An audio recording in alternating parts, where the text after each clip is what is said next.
축복, 그러니까 참 제목이 괜찮잖아요. 오늘 여러분 설교 내용은 다 잊어버리고 본문의 그 몇 장 몇 절도 잊어버려도 좋은데 축복 하나만 생각하고 가십시오. 나는 복 받아야 된다 하는 그런 결심을 가지고 돌아갈 수 있기를 바랍니다. 세상을 가만히 살펴보면 착한 사람들이 빨리 죽어요. 가만히 보면.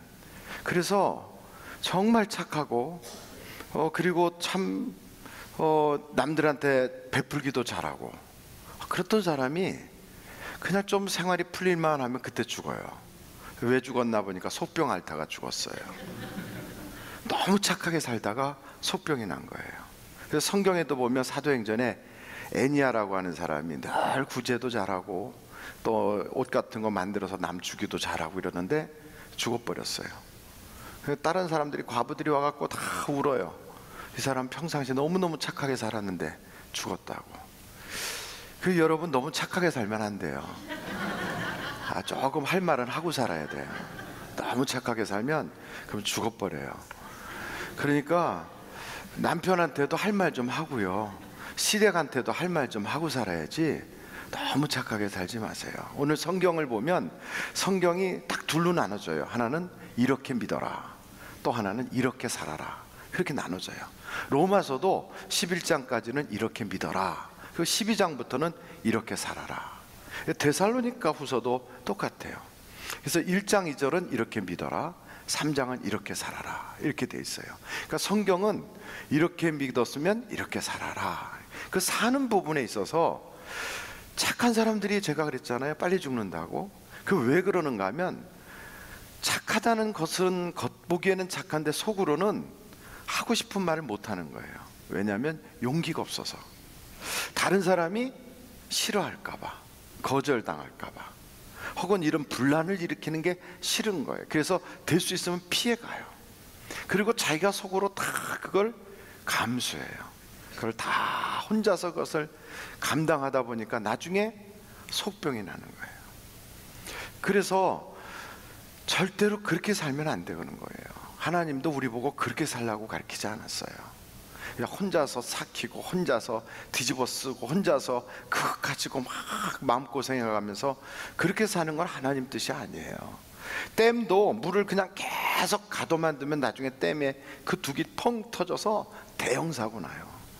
그것처럼 슬슬 물을 흘려보내야 되거든요. 그러니까 우리가 인생을 살면서도 이것을 어떻게 해야 되느냐, 표현도 잘해야 되고요, 그리고 그렇게 참아야 될 때는 목적이 분명해야 돼요. 여러분, 그 태릉 선수촌에 가서 운동하는, 그래서 올림픽에 가서 금메달 따겠다고 메달을 바라보고 막 운동하는 선수들 있잖아요. 무지 고생해요. 그리고 옆에서 별소리를 다 들어요. 막 싫은 소리도 듣고, 그리고 막 스트레스 엄청 받는데, 그런데 그것을 즐겨요. 그들은 목적이 분명하거든요. 그런 엄청난 소리를 듣고 막 그 경쟁을 막 불러일으키고 땀이 막 쏟아져 가지고 몸에서 된장 썩는 냄새가 나도록 그렇게 뛰어다니는데 그걸 고생이라고 여기지 않고 그것을 자기들은 훈련이라고 그래요. 그리고 그 땀 흘리는 것을 즐겨해요.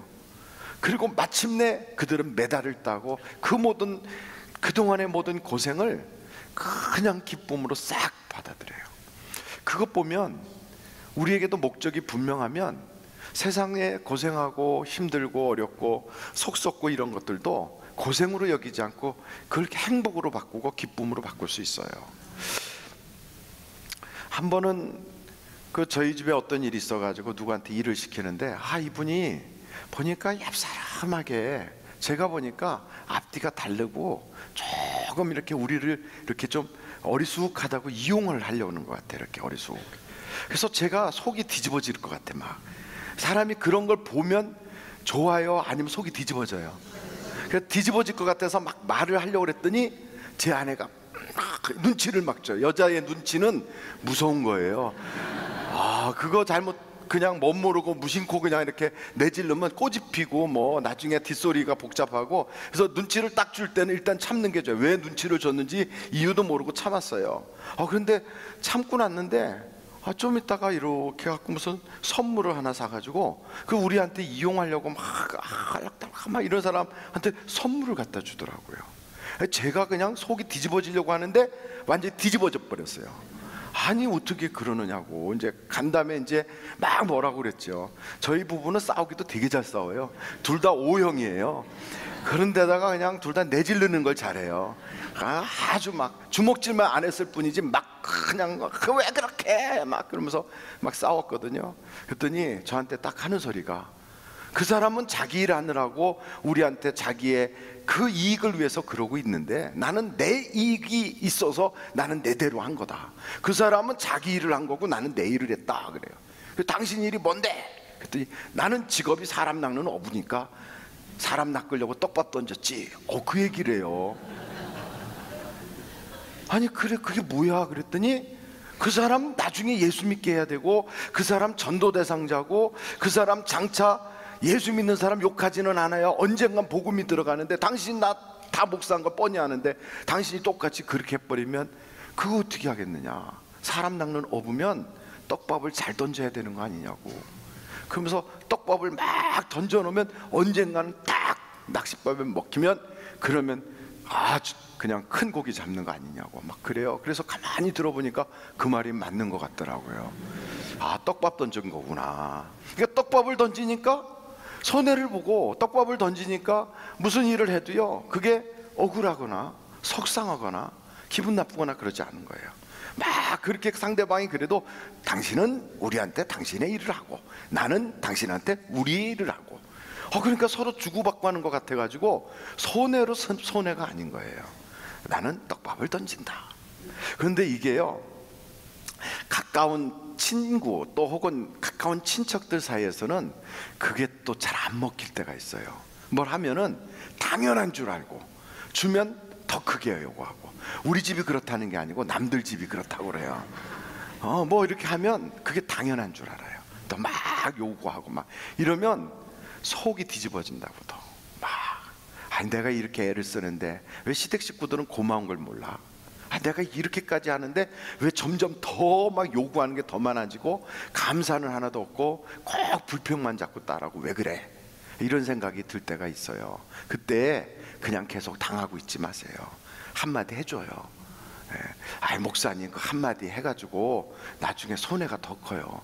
한두 번 당하는 게 아니라 차라리 내가 꼭 참는 게 낫지. 그래서 그때 참으려면 다윗과 같이 참아야 돼요. 여러분 다윗이란 사람은 사울한테 엄청 당했어요. 당하는 것도 보통 당한 게 아니에요. 아주 말 한마디도 못하도록 그냥 질겅질겅 밟혔어요. 그런데 그런 다윗이 속병으로 일찍 죽었나요? 안 그랬어요. 다윗은 자기 자식들끼리 싸우다가 칼부림 나서 그냥 막 큰아들이 넷째 아들한테 맞아 죽기도 하고 막 그 넷째 아들이 또 반란 일으키고 뭐 이런 정말 기가 막힌 집안이에요. 막 칼이 왔다 갔다 하고 형제 간에 죽이고 자식들 간에 막 강간 사건 벌어지고.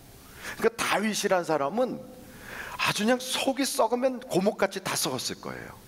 그런데 다윗이 왕이면서도 몇 년을 살았냐면 70살까지 살았어요. 그 옛날에 다윗 시대에. 별로 안 놀라시죠? 우리나라 옛날에 그 평균 수명이 어느 정도 됐을까요? 조선시대 때 30대 초반이에요. 30대 초반. 우리나라 조선시대 때. 그래서 옛날에 조선시대 때 한갑을 하면 이건 엄청난 일이에요. 그러니까 한갑잔치를 하는 거예요. 남들보다 2배 살았으니까. 그러니까 30대 초반에 대부분 거의 돌아가시는 분들이 많아요.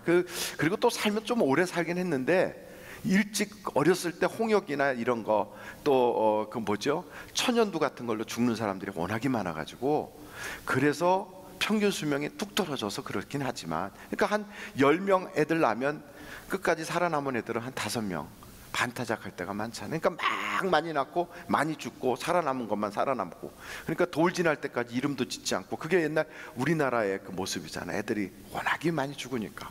그래서 평균 수명이 뚝 떨어지기도 했지만 어찌됐든 30대 초반이었다고요. 평균 수명이. 그러니까 그런 때는 장가도 일찍 가야 되고 결혼도 일찍 시키고 애들도 빨리빨리 낳아야 되고 평균 수명이 짧으니까. 그래서 대부분 옛날에는 왕들은 더 일찍 죽었어요. 왕들이 왜 이렇게 일찍 죽었나 보니까 왕들한테는 여자가 많았어. 그래가지고 그냥 일찍 갔어요. 그리고 잘 먹는 것도 많이 먹지만 운동을 안 해. 여기서 조기 갈 때도 태우고 다녀. 그러니까 걷지도 않고 그러고 다니니까 일찍 죽어버렸죠. 그래서 생각해 보세요. 그런 시대에 다윗은 70살까지 전쟁도 숱하게 하고 엄청난 고생도 하고 힘들었는데 그리 살았어요.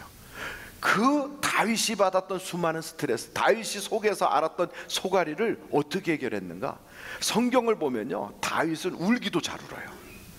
다윗은 막 부르짖어 하나님께 외치면서 기도도 잘해요.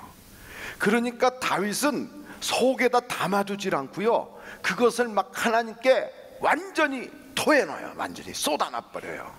한번 절 따라해보세요. 쏟아놓자. 다시 한번 쏟아놓자. 그래서 예수 믿는 사람은 속병이 없어야 돼요. 그 속병이 왜 생기냐면 속에다 담아둬서 그래요. 그러니까 담아두니까 사람들이 그러니까 별로 웃지도 않고요, 별로 울지도 않아요. 왜 울지 않느냐 그러면 울면 주체할 수가 없어서 안 운대요. 그리고 잘 웃지도 않아요. 그 감정 표현이 없어요. 이렇게 꼭 나무 토막 걸어 다니듯이 돌덩어리 있듯이 이렇게. 그 왜 그러냐면 속에다 담아둔 것이 밖으로 표출되지 않게 이렇게 꽁꽁 싸매놓은 거예요. 여러분, 애기들은 안 그래. 애기들은 막 잘 웃고 잘 울고 막 잘 뛰어다니고 소리 꽥꽥 지르고 그런 애들은 오래 살아요. 근데 애기가 이러고 있는 병든 거예요. 그러니까 어른들도 이제 죽을 날이 가까워지면 이러고 다녀요. 그러니까 여러분, 표출하세요. 막 웃고 그리고 막 울고 그리고 막 소리치고. 소리를 치지 못하는 사람은 사람한테 소리치라는 게 아니에요. 기도로 소리를 치라 이 말이에요. 기도로 하나님께 막 부르짖는 거예요. 다윗이 그랬어요. 그랬더니 70살까지 살아서 그 옛날에. 그럼 그걸 오늘날로 계산하면 다윗은 백수를 한 사람이에요. 그러니까 저는 우리 하늘비전교회 장로님들, 권사님들, 또 모든 성도님들 100세 이상에 돌아가시면, 100세 이전에 돌아가시면 가만 안 둘 거예요. 가만 안 둘 거예요. 그러니까 다 오래 사셔야 돼요. 옆에 분들한테 오래 사세요 한번 인사하겠습니다. 시작. 오래 사세요.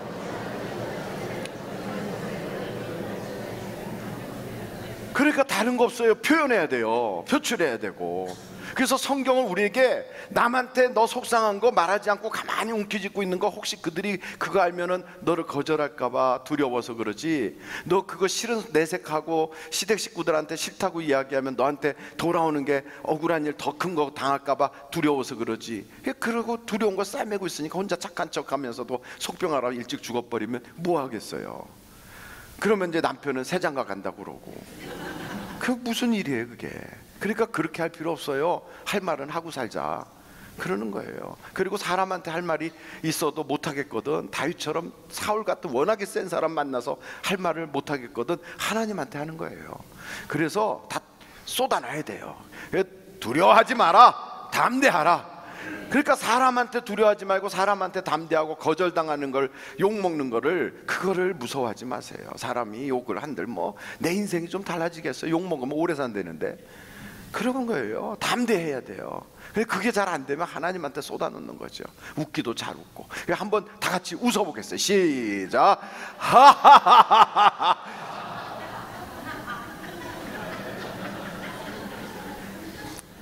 요번에는요 여자분들만 웃겠어요. 시작. 아이고 웃긴다. 요번에는 장로님들만 웃겠어요. 시작. 아이고 얼마나 멋있어요. 그러니까 이렇게 자기를 표현하고 쏟아놓고, 그리고 막 하나님한테 막 외치고 기도하고 울고 불고 하면 오래 살고, 그리고 기도하니까 응답받고, 속상하면 하나님한테 일러버려요. 일러요. 아이고 아무개 정말 내 속을 되게 썩인다고, 하나님 그 사람 회개하고 돌아오게 하든지, 정 고쳐지지 않을 사람 같으면 빨리 천국에서 좋은 일이 있게 해달라고 그냥 그렇게 해주세요. 그래서 다윗은요 속상하잖아요. 그럼 막 일렀어요. 하나님 아무개가 너무 속상하게 하는데 하나님 손 좀 봐주세요. 막 다윗 그랬어요. 그리고 될 수 있으면 그 사람만 손 보지 말고 그 집에 자식까지 다 손 봐달라고 막 하나님한테 그래요. 별 소리를 다 했어요 다윗은. 그러니까 그렇게 하고 사니까 속에다 담아두질 않으니까 속이 시원한 거예요. 그러니까 오래오래 사는 거예요. 그러니까 오래오래 살기를 간절히 바랍니다. 그러니까 오늘 성경을 한번 보면요, 여기 보세요. 한번 그 데살로니가후서 3장 13절 한번 같이 읽겠습니다. 시작. 그러니까 선을 행하다 낙심하지 말라, 이 말은 착하게 살다가 속병 앓지 마라. 그러니까 다 쏟아놔라. 그리고 정 안 되면 하나님한테 기도해라, 이 말씀이에요. 그러니까 여러분, 하여간 어린아이 같이 좀 편안하게 그렇게 막 깔깔 웃고 울고 소리도 치고, 그렇게 애들도 싸우기도 잘 싸워요. 그러다가 또 놀기도 잘 놀고, 아무 소리 못하고 혼자 이렇게 하고 있잖아요. 그러면 속병 나잖아요. 원로 목사님 실에 딱 갔더니 거기 새를 키워요. 원로 목사님 방에다가 새가, 이쁘게 생긴 새를 키워요. 근데 이 새가 웃기는 게, 원로 목사님 실에 딱 들어가려고 문만 열면 저쪽에서 새가 깍깍깍깍 소리를 내요. 이게 강아지 같아요. 소리를 막 질러요. 그리고 아는 사람일 때는 소리를 더 크게 지르고요, 모르는 사람일 때는 소리를 안 내고 가만히 쳐다봐요, 이렇게. 그리고 알잖아요. 그럼 빨리 오라고 아까까까까 막 그래요. 그거 대단하더라고요. 그래서 제가 딱 깨달았어요. 찍소리도 못하고 살면 새만도 못하다. 새도 소리 지르고 사는데, 새도, 동네 개도 소리를 치는데 왜 사람이 돼가지고 아무 소리도 못하고 눌려 사냐. 발산해야 돼요, 발산을. 두 번째, 오늘 이 말씀을 한번, 여러분 데살로니가후서 3장 10절 말씀 한번 보시겠어요? 10절 같이 한번 읽어보시겠습니다. 시작.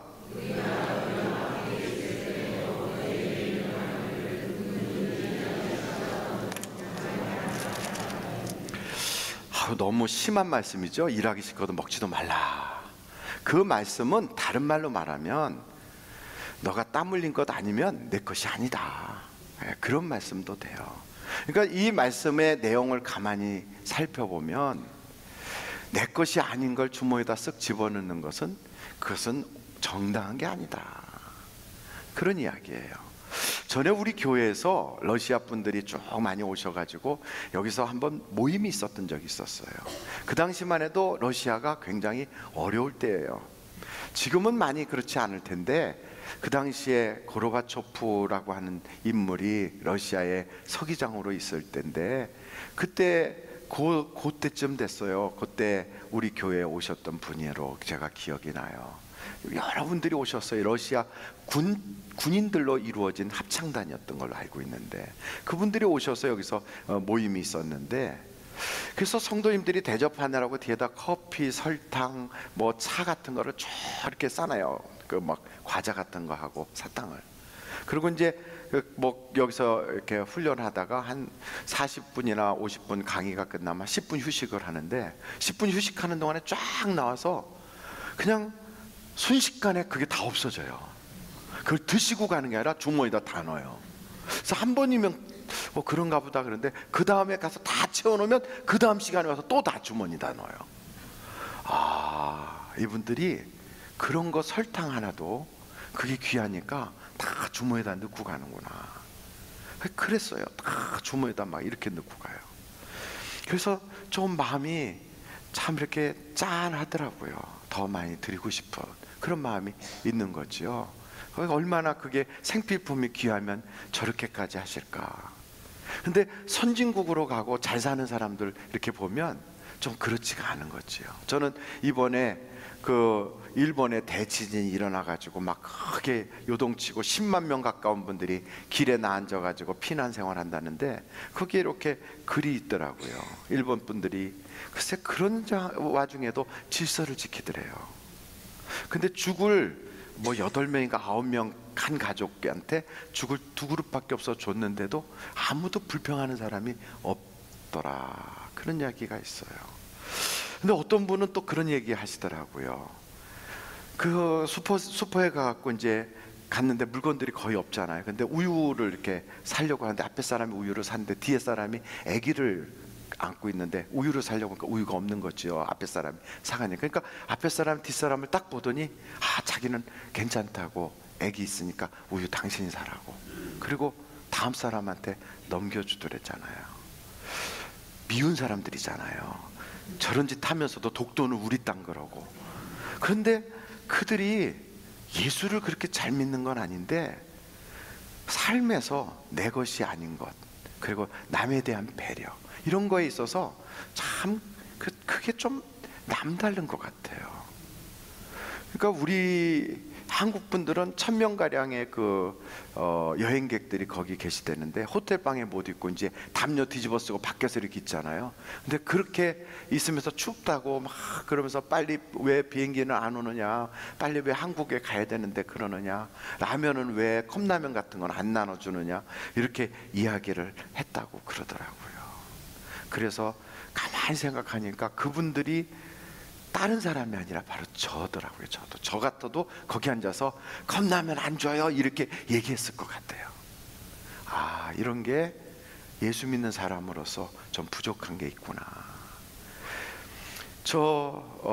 어떤 분이 그 얘기 하더라고요. 선교를 단체로 갔는데 선교 가서 이제 이렇게 쫙 물건들 내놓고 하는데, 글쎄 비행기 타고 가서 선교 물품을 꺼내는데 글쎄 비행기 안에서 주는 담요 있잖아요.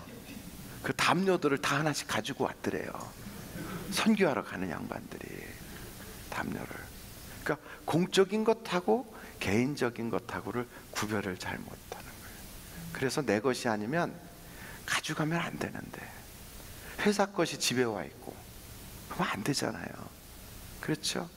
그러니까 우리는 그런 것을 익숙하게 생각해. 내 것이 아니고 내가 땀 흘린 게 아니면 그것은 내 것이 아니다. 하나님 거라든지 아니면 공공의 자산이다 그러면 임자 없는 건 줄 알고 막 가져가도 되는 줄 알아요. 절대 그렇지 않거든요. 그건 누군가가 땀을 흘린 거거든요. 누군가의 것이거든요. 최소한 아무도 주인 없는 것은 없어요. 모든 사람이 다 같이 주인인 경우나 아니면 하나님이 주인인 경우가 있는데, 그런데 임자 없는 줄 알고 내가 그냥 가지고 가면 작은 도둑이잖아요. 우리 선진국이 되기 위해서는 최소한 하나님 믿는 사람이라면 일하기 싫거든 먹지도 말라 하는 하나님의 말씀처럼 내 것이 아니면 선도되지 마라 그거예요. 그러니까 우리는 잘 몰라가지고 어디 핸드폰 같은 거 떨어져 있으면 아우 이거 주인 갖다 줘야 된다고 우리는 가지고 가서 어디 옮겨준다고 그러지만 선진국에서는 손을 안 대, 내 것이 아니면. 근데 우리나라도 그거 잘못 손댔다가는 큰일 나요. 지갑이 어디 떨어져 있어요.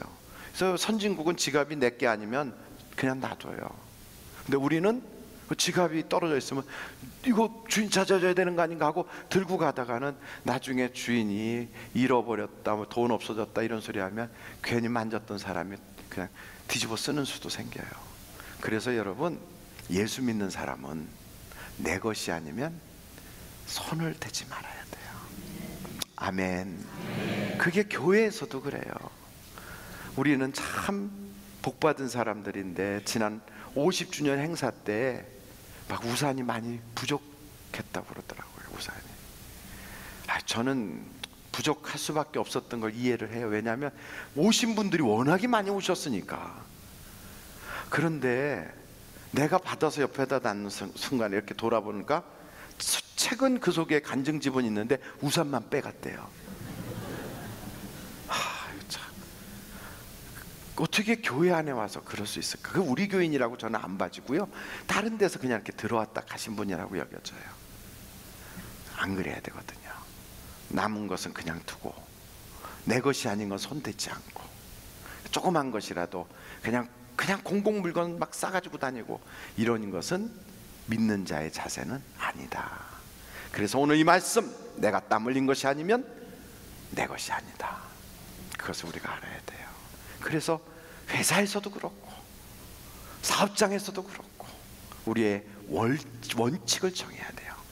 내가 일하지 않은 것, 내 것이 아닌 것, 내가 개인 소유로 받은 것이 아닌 것, 내가 땀 흘리지 않은 것은 내가 손대지 않는다. 이 마음이 우리 속에 있을 때 하나님께서 이렇게 살아라 하는 그 말씀을 이루는 분들이 될 줄로 믿습니다. 마지막으로 이 말씀에 이렇게 한번 여러분 그 16절 한번 보실까요? 16절 같이 한번 읽어보시겠습니다. 시작.